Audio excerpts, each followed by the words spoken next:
नमस्कार, मैं रचना शर्मा। चढ़ती कला टाइम टीवी देख रहे हैं सभी दर्शकों का स्वागत करती हूं। आप देख रहे हैं हरियाणा के समाचार। समाचारों की शुरुआत से पहले एक नजर आज की मुख्य सुर्खियों पर।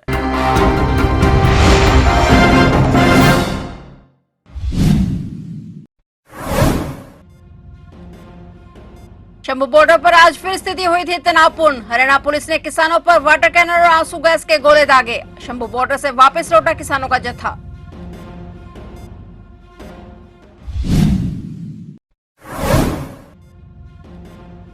अन्न के बिना जगजीत सिंह डलेवाल का 19वां दिन, बिगड़ रही डलेवाल की हालत। डॉक्टरों ने बताया डलेवाल को जल्द इलाज की जरूरत।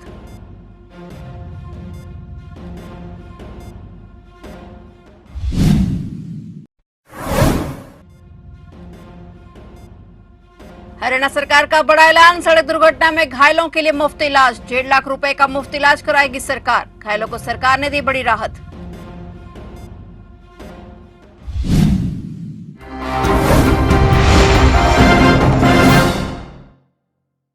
और अब समाचार विस्तार से।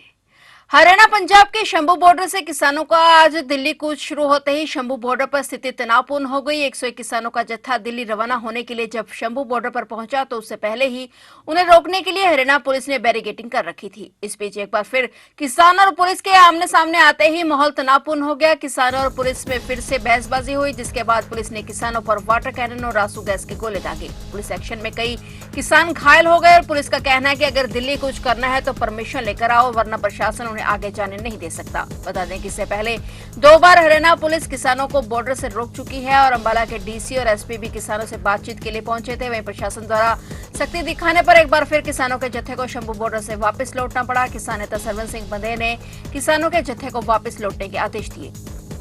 यूज करिए, गंदा पानी यूज करा जा रहा है। जैसे एक अगर दरिया है ना, इसका जो केमिकल वाला और गंदा नालों का पानी है जो लोगों की लैट्रिन बाथरूम से निकल के आता है, वो पानी यूज किया जा रहा है किसानों के ऊपर।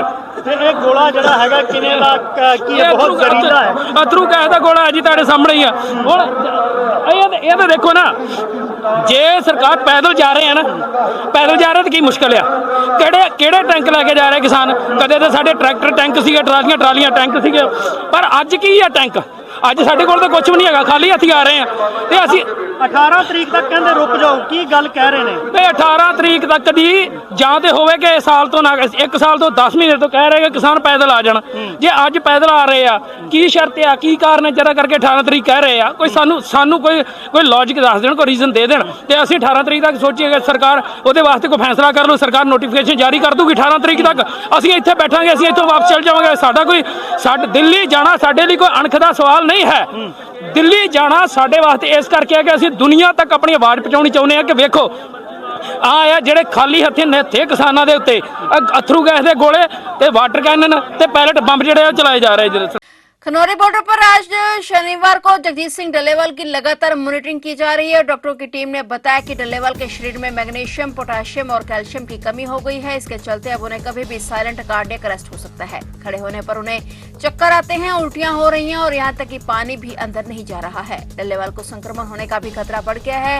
डॉक्टरों ने बताया कि डलेवाल को जल्द ही इलाज की जरूरत है। बता दें कि आज जगजीत सिंह डलेवाल के आमरण अनशन का 19वां दिन हो गया है और 19 दिनों से बिना अन्न के डलेवाल की हालत बिगड़ती जा रही है।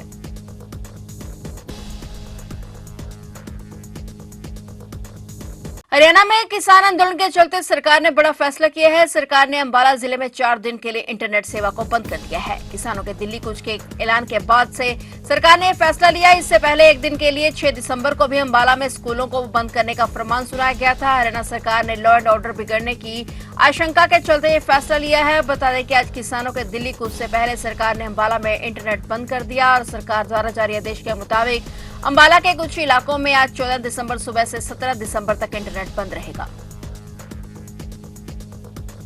हरियाणा पंजाब के शंभू बॉर्डर से आज किसानों एक बार फिर दिल्ली के लिए कूच करने के लिए आगे बढ़े और आज एक बार फिर किसान और पुलिस आमने सामने नजर आए। वहीं इस पर हरियाणा के कैबिनेट मंत्री अनिल विज ने अपनी प्रतिक्रिया दी है। उन्होंने कहा कि किसानों की चर्चा सुप्रीम कोर्ट से चल रही है और सुप्रीम कोर्ट ने भी कहा है कि किसानों के साथ जो चर्चा चल रही है वह ठीक ट्रैक पर है। उसके लिए हमें थोड़ा समय चाहिए और किसानों को थोड़े समय के लिए अपना आंदोलन स्थगित कर देना चाहिए। विज ने कहा कि मुझे लगता है कि किसानों को सुप्रीम कोर्ट की बात मान लेनी चाहिए। हरियाणा में सड़क हादसों में घायल लोगों को सरकार ने बड़ी राहत दी है। सरकार अब सड़क हादसों में घायलों को 1.5 लाख रुपए का मुफ्त इलाज कराएगी। सड़क परिवहन एवं राजमार्ग मंत्रालय द्वारा जारी दिशा निर्देशों के अनुपालना में हरियाणा पुलिस ने यह नई पहल शुरू की है। इस योजना के तहत दुर्घटना की तिथि से अधिकतम 7 दिनों की अवधि तक प्रत्येक सड़क दुर्घटना के लिए प्रति व्यक्ति 1.5 लाख रुपए तक का इलाज मुफ्त करवाया जाएगा। इस संबंध में प्रदेश के सभी संबंधित अधिकारियों और जिलों को पत्र जारी कर इसकी सख्ती से पालना करने के निर्देश दिए गए हैं। अखिल भारतीय किसान कांग्रेस के कार्यकारी अध्यक्ष पहलवान बजरंग पुनिया करनाल के नेशनल हाईवे पर पहुंचे, जहां बजरंग पुनिया कुछ समय के लिए करनाल रुके और उसके बाद वह अंबाला के लिए रवाना हो गए। पत्रकारों से बातचीत करते हुए बजरंग पुनिया ने कहा कि भाजपा के मंत्री एक तरफ कह रहे हैं कि हम किसानों को दिल्ली जाने से नहीं रोक रहे और वहीं दूसरी तरफ उन पर आंसू गैस के गोले भी छोड़े जा रहे हैं। कभी परमिशन मांगी जा रही है तो उन्होंने ये भी कहा कि एक बार नेता बैठकर तय कर लें कि उन्हें मीडिया में क्या बयान देना है। उन्होंने बीजेपी सरकार पर तंज कसते हुए कहा कि भाजपा मुद्दों की बात नहीं करती बल्कि जात पात और धर्म की राजनीति करती है। देखो, किसानों की जो अपनी मांग है, जो सरकार ने वादा किया था, उसी को याद दिलाने के लिए दिल्ली जा रहे हैं और वो शांतिपूर्वक जा रहे हैं। तो सबका अधिकार है पीसफुली प्रोटेस्ट करने का। और एक साइड तो सरकार बोल रही है कि भाई हम किसानों को रोक नहीं रहे, दूसरी साइड उनके सामने किले बिछा रखी है, कटीले तारे बिछा रखी हैं, पुलिस फोर्स खड़ी कर रखी है। तो ये दो रवैया छोड़ के सरकार को किसानों की बात मान लेनी चाहिए। तो किस तरह से आप समझते हैं, हालांकि पहले हजारों किसानों को जब नहीं जाने दिया गया तो अब 101 किसान कैसे जा पाएंगे? देखो, सरकार बोल रही है कि भाई ज़्यादा किसान जाते हैं तो वो उड़दंगबाजी करते हैं, हथियार लेके जाते हैं, ट्रैक्टरों पे जाते हैं। लेकिन किसानों ने बोला कि भाई हम 101 किसानों का जत्था भेजेंगे, तो उसको भी रोका जा रहा। तो ये तानाशाही रवैया अपना रही सरकार। जब तक परमिशन नहीं मिलती, किस चीज़ की परमिशन चाहिए आपको? आप दिल्ली जाते हैं, आप कोई परमिशन लेके जाते हैं?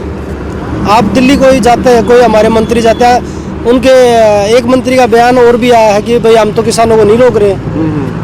वो पहले अपने घर का रोड़ा तो ठीक कर ले कि भाई क्या बोलना क्या है। एक बोल रहा है कि भाई परमिशन दिखाओ, दूसरे बोल रहे हैं कि भाई आप हम नहीं रोक रहे, तीसरे बोल रहे हम जाने नहीं देंगे। तो वो पहले अपने घर का मसला तो ठीक कर लो, कोई हमें बोलना क्या है मीडिया में। कई दिनों बाद अब कांग्रेसी नेता हैं, आप कांग्रेस से जुड़े हुए हैं, आप किसान धरने पे जा रहे हैं। आपको लगता है कि अब बीजेपी सीधे तौर पर निशाना साधेगी कि कांग्रेस जो है कहीं साथ है किसानों के और ये आंदोलन के पीछे साजिश हो सकती है, इस तरह के आरोप भी लगाएगी? देखो, आरोप तो बीजेपी का काम आरोप लगाना है, क्योंकि जब पहलवान आंदोलन चल रहा था तब भी आरोप ही लगाए गए थे। जो भी आंदोलन चलता है उसको तोड़ने का और उसके ऊपर आरोप लगाने का काम है, क्योंकि वो मुद्दे की राजनीति नहीं करते, वो राजनीति करते हैं जात पात की, धर्म की, मंदिर मस्जिद की। तो इस राजनीति को छोड़ के जो लोगों के मसले हैं, 13 महीने पहले किसने जो 10 महीने पहले जो वादा किया था सरकार ने, किसने वादा किया था? वो क्यों पूरा नहीं किया गया? बीजेपी ने वादा किया था, पूरे देश के सामने किया था, क्यों नहीं पूरा किया गया?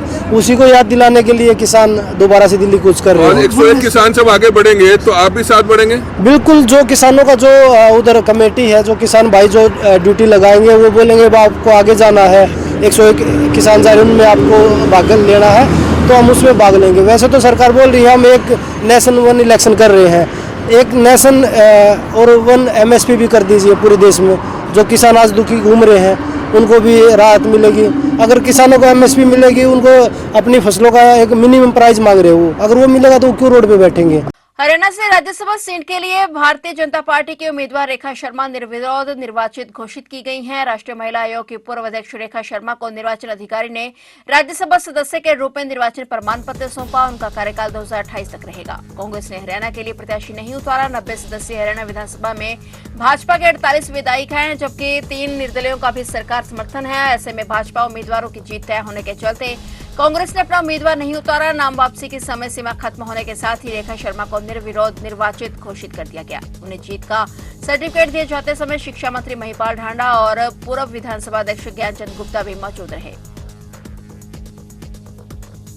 हरियाणा की सांस्कृतिक विरासत को प्रदर्शित करने का एक महत्वपूर्ण आयोजन गीता महोत्सव है और इस कार्यक्रम का मुख्य उद्देश्य राज्य की पारंपरिक संस्कृति और परंपराओं को संजोना और युवा पीढ़ी तक पहुंचाना है। आधुनिकता के इस दौर में जहां परंपराएं धूमिल होती जा रही हैं, वहीं यह महोत्सव हमें अपनी जड़ों की ओर लौटने का अवसर देता है। गीता महोत्सव में हरियाणा के विशिष्ट संस्कृति को जीवंत रूप से प्रदर्शित किया गया। अब कल 15 दिसंबर को गीता महोत्सव का भव्य समापन हो रहा है। अंतर्राष्ट्रीय गीता महोत्सव ने देश की सांस्कृतिक विरासत व लुप्त हो रही मेलों की परंपराओं को सहेजने का काम किया है। इस महोत्सव में देश विदेशों से लाखों लोग कुरुक्षेत्र में पहुंचे थे। इस कुरुक्षेत्र के व्यापारियों, छोटे दुकानदारियों को भी आर्थिक रूप से फायदा हो रहा है। अब यह महोत्सव हरियाणा और कुरुक्षेत्र के लिए ही नहीं बल्कि देश विदेशों में भी अपनी धूम मचा रहा है। रोहतक जिले में एक घर में रखे 2 गैस सिलेंडर फट गए। इसके बाद तेज धमाके के साथ मकान में भीषण आग लग गई। आसपास के लोगों ने तुरंत मामले की जानकारी पुलिस और दमकल विभाग को दी। सूचना मिलते ही दमकल विभाग की टीम मौके पर पहुंचकर कड़ी मशक्कत के बाद आग पर काबू पाया गया। मामला रोहतक के प्रताप चौक का है, जहां एक घर में तेज धमाका हुआ। धमाके की आवाज सुनकर आसपास के लोग बुरी तरह दहल गए और वे अपने घरों से निकलकर बाहर आए और इसके बाद उन्होंने देखा कि घर से आग की लपटें निकल रही हैं। मकान 3 मंजिला था, जिसकी वजह से दमकल विभाग की टीम को आग बुझाने के लिए कड़ी मशक्कत करनी पड़ी। हालांकि अभी तक इस आग के लगने के कारणों की पुष्टि नहीं हो पाई है।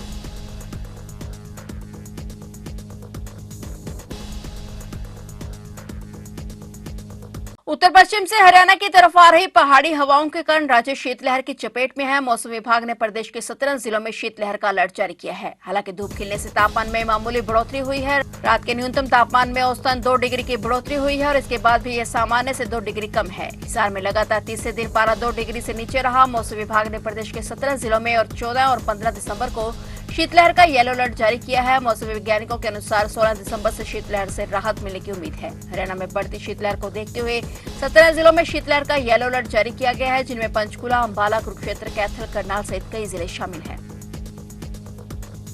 फिलहाल हरियाणा के समाचारों में इतना ही। और नए समाचारों के साथ फिर से हाजिर होंगे। तब तक के लिए देखते रहिए चढ़ती कला टाइम टीवी।